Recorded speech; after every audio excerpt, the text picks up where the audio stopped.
السلام عليكم ورحمة الله وبركاته. الحمد لله رب العالمين، والصلاة والسلام على أشرف الأنبياء والمرسلين وعلى آله وأصحابه أجمعين ومن تبعهم بإحسان إلى يوم الدين. أما بعد، فأعوذ بالله من الشيطان الرجيم. بسم الله الرحمن الرحيم. يا أيها الذين آمنوا كتب عليكم الصيام كما كتب على الذين من قبلكم لعلكم تتقون.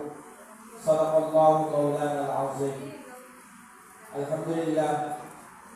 আজকে সালেমিয়া জামাল কুরআন মাদ্রাসা কর্তৃক পুরস্কার বিতরণী অনুষ্ঠান ও ইফতার মাহফিল অনুষ্ঠানে আল্লাহ তাআলা আমাদেরকে শরীক হওয়ার তৌফিক দান করেছেন। সেজন্য রব্বে কায়নাতের দরবারে আমাদের অন্তঃস্থল থেকে শুকরিয়া জানাচ্ছি। সবাই বলে আলহামদুলিল্লাহ। অত্যন্ত সংক্ষিপ্ত সময় আমাদের মাঝে এসে উপস্থিত হয়েছে আজকের এই অনুষ্ঠানের সম্মানিত প্রধান মেহমান, আল জামিয়াতুল ইসলামিয়া উবাইদিয়া নানপুর মাদ্রাসার সম্মানিত প্রধান মুহাদ্দিস ও শিক্ষা পরিচালক জনাব হযরত মাওলানা রফিক সাহেব বারাকাল্লাহু ফি হায়াতিহি। হযরত আমাদের সামনে গুরুত্বপূর্ণ আলোচনা করবেন। আলোচনার পূর্বে আমি কিছু কথা বলে আমার আলোচনা শেষ করব ইনশাআল্লাহ। আমরা এখন যে মাস অতিবাহিত করছি, রমজানুল মুবারক মাস, পবিত্র মাস, মহিমান্বিত মাস, আমাদের দীর্ঘ আকাঙ্ক্ষিত মাস, রহমতের মাস, মাগফিরাতের মাস। এই মাস পাওয়ার জন্য আমরা দীর্ঘ 1 বছর ধরে অপেক্ষা করছি, আল্লাহর কাছে দোয়া করছি। বিশেষ করে রজব মাস এবং শাবান মাসে আমরা আল্লাহর কাছে দোয়া করেছি, আল্লাহুম্মা বারিক লানা ফি রজব ওয়া শাবান ওয়া বাল্লিগনা রমাদান। হে আল্লাহ, আমাদেরকে রজব এবং শাবান মাসে বরকত দান করুন। পবিত্র রমজানুল মুবারক মাস পর্যন্ত আমাদের হায়াতকে দীর্ঘায়িত করুন।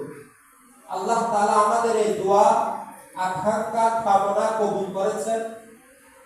রমজানুল মুবারক মাস আস্তে আস্তে আমাদের থেকে বিদায় নিয়ে যাচ্ছে। সেজন্য এই রমজানুল মুবারক মাস আমাদেরকে যে শিক্ষা দিয়ে যাচ্ছে, ওই শিক্ষা আমরা কতটুকু গ্রহণ করছি আমাদেরকে আবার পুনর্বিবেচনা করা উচিত।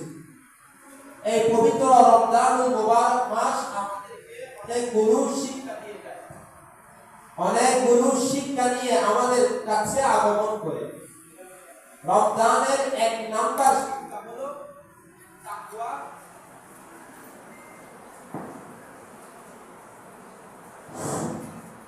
রমজানুল মুবারক মাসের 1 নাম্বার শিক্ষা হলো তাকওয়া। তাকওয়া অর্থ আল্লাহ তাআলার প্রত্যেকটি হুকুম পালন করা। এই রমজানুল মুবারক মাসে যেভাবে আমরা 5 ওয়াক্ত নামাজ জামাত সহকারে আদায় করি, কোরআন তেলাওয়াত করি, নফল ইবাদতের গুরুত্ব দিই, তাহাজ্জুদের নামাজ আদায় করি, এই রমজানুল মুবারক মাস থেকে আমাদেরকে শিক্ষা নিতে হবে পুরা বছর এভাবে আমাদেরকে 5 ওয়াক্ত নামাজ জামাত সহকারে আদায় করতে হবে, তাহাজ্জুদের নামাজ আদায় করতে হবে, নফল ইবাদতে গুরুত্ব দিতে হবে। সাথে সাথে রমজানুল মুবারক মাসে যেভাবে আমরা গুনাহ থেকে মুক্ত থাকি, গুনাহ থেকে দূরে থাকি, মুখের হেফাজত করি, চোখের হেফাজত করি, শরীরের অন্যান্য অঙ্গ প্রত্যঙ্গের আমরা যেভাবে হেফাজত করি, রমজানের বাহিরেও আমরা গুনাহ মুক্ত থাকতে হবে, গুনাহ থেকে দূরে থাকতে হবে। এটাই হলো রমজানের মেসেজ, রমজানের অন্যতম আল্লাহ তাআলার শিক্ষা। সেজন্য পবিত্র কোরআনে হাকিম আল্লাহ তাআলা ইরশাদ করেন, ইয়া আইয়ুহাল্লাযীনা আমানু কুতিবা আলাইকুমুস সিয়ামু কামা কুতিবা আলাল লাযীনা মিন ক্বাবলিকুম লাআল্লাকুম তাত্তাকুন। রমজানের রোজা ফরজ করা হয়েছে লাআল্লাকুম তাত্তাকুন, তাকওয়া হাসিল করার জন্য, তাকওয়া ভিত্তিক জীবন পরিচালনা করার জন্য। সেজন্য আল্লাহ তাআলা এই রমজান থেকে শিক্ষা নিয়ে আমাদেরকে তাকওয়া ভিত্তিক জীবন পরিচালনা করার তৌফিক দান করুন। সবাই বলে আমিন। রমজানের 2 নম্বর শিক্ষা হলো ইখলাস, শুধু একমাত্র আল্লাহ তাআলার জন্য কাজ করার শিক্ষা গ্রহণ করা। এই পবিত্র রমজান মাসে আমরা দিনের মধ্যে পানাহার পরিত্যাগ করি, খাবার গ্রহণ করি না। কেন? এই পানাহার গ্রহণ করা বৈধ, জায়েজ একটি বিষয়, অথচ আল্লাহ তাআলার হুকুমে, আল্লাহ তাআলার ভয়ে, শুধুমাত্র আল্লাহ তাআলাকে সন্তুষ্ট করার জন্য আমরা পানাহার ত্যাগ করি। তাহলে এটা আমাদেরকে আল্লাহ তাআলা শিক্ষা দেয়, জীবনের প্রত্যেকটি ইবাদত, প্রত্যেকটি কাজ একমাত্র শুধু আল্লাহ তাআলাকে সন্তুষ্ট করার জন্য, আল্লাহ তাআলার সন্তুষ্টি হাসিল করার জন্য করতে হবে। সেজন্য রাসূল আকরাম সাল্লাল্লাহু আলাইহি ওয়াসাল্লাম ইরশাদ করেছেন, মান সামা রমাদান ঈমানান ওয়া ইহতিসাবান গুফিরা লাহু মা তাকদ্দামা মিন যামবি।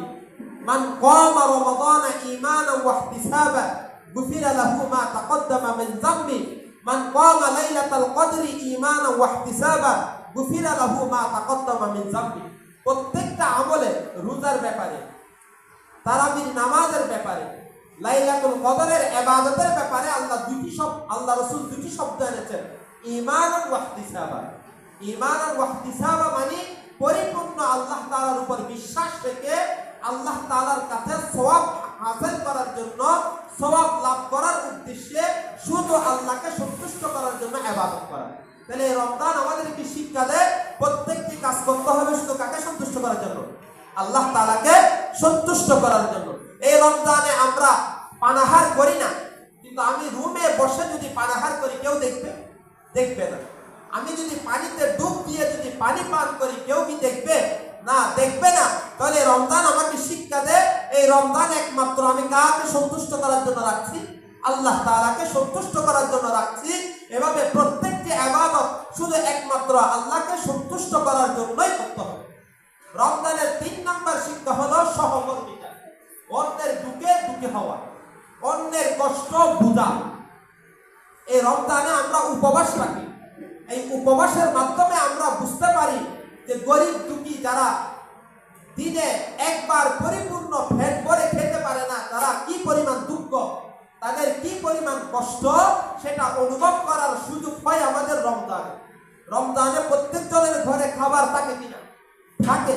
এরপরও আমরা আহার গ্রহণ করি না, আমরা অভুক্ত থাকি, আমরা ক্ষুধার যন্ত্রণা বুঝতে সক্ষম হই।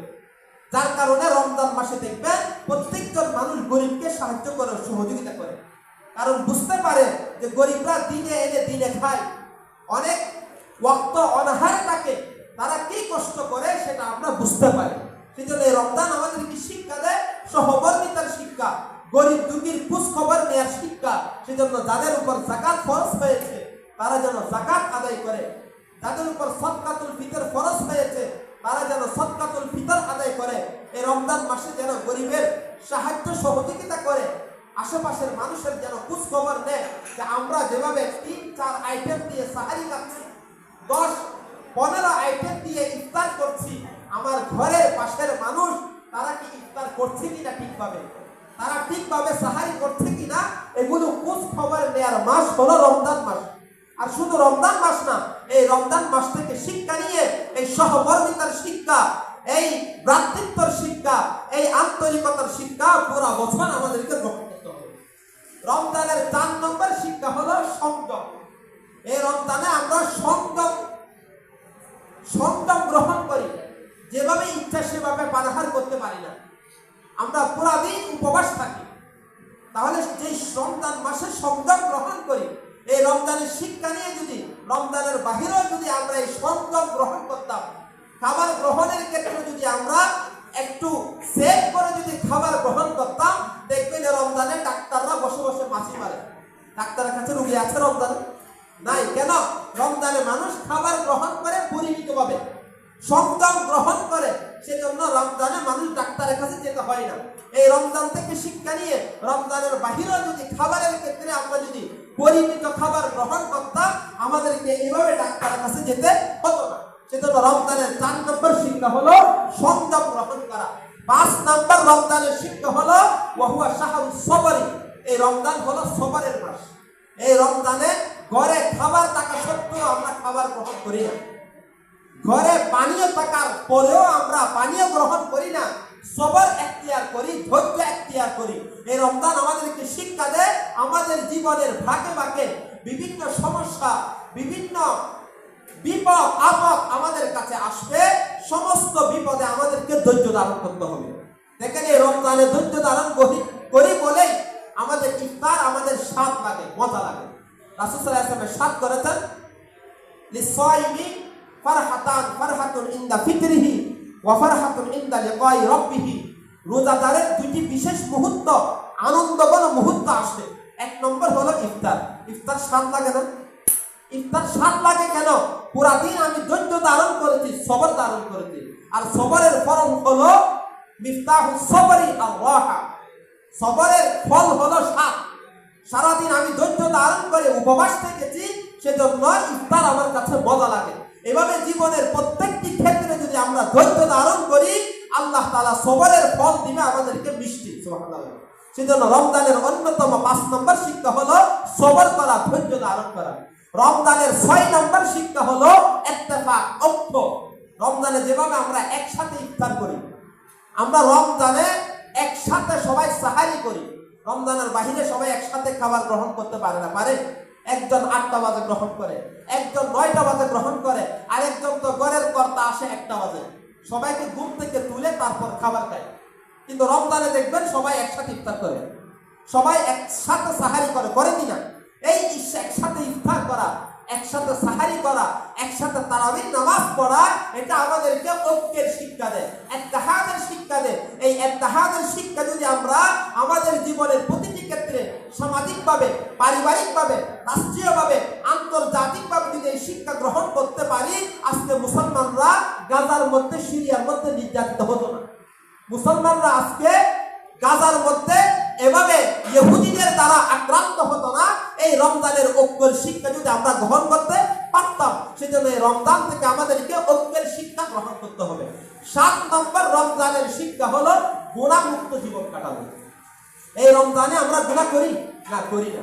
রমজানে আমরা ভিডিও কম দেখি, মোবাইল কম ইউজ করি, মোবাইলের রং ইউজ আমরা করি না, আমরা অশ্লীল ভিডিও দেখি না। তাহলে অশ্লীল ভিডিও দেখে এটা কি রমজানে হারাম না রমজানের বাহিরে হারাম? মিথ্যা বলা এটা শুধু রমজানে হারাম না রমজানের বাহিরে হারাম? গীবত করা, পরনিন্দা করা, অন্যের বদনাম করা, অন্যকে মিথ্যা কেস দিয়ে আক্রান্ত করা, এগুলো যেভাবে রমজানে হারাম, রমজানের বাহিরে হারাম। সেজন্য রমজান আমাদেরকে শিক্ষা দেয় এগুলো যেভাবে আমরা রমজানে গুনাহ থেকে মুক্ত থাকি, গুনাহ পরিহার করি, রমজানের বাহিরে আমরা গুনাহ থেকে মুক্ত থাকবো, গুনাহ পরিহার করব। আল্লাহ তাআলা আমাদেরকে এই রমজানের শিক্ষাগুলো গ্রহণ করার তৌফিক দান করুক। রমজানের বাকি সময় যেগুলো আছে সেগুলো ভালোভাবে আমরা রমজানের বরকত হাসিল করার, রোজা রাখার, সাহারি করার, বিশেষ করে তাহাজ্জুদের নামাজ পড়ার, তারাবির নামাজ আদায় করার, শেষ 10 দিন ইতিকাফ থাকার, নফল ইতিকাফ থাকার চেষ্টা করব। আল্লাহ তাআলা আমাদেরকে তৌফিক দান করুক। ওয়া আমিন। আলহামদুলিল্লাহি রাব্বিল আলামিন।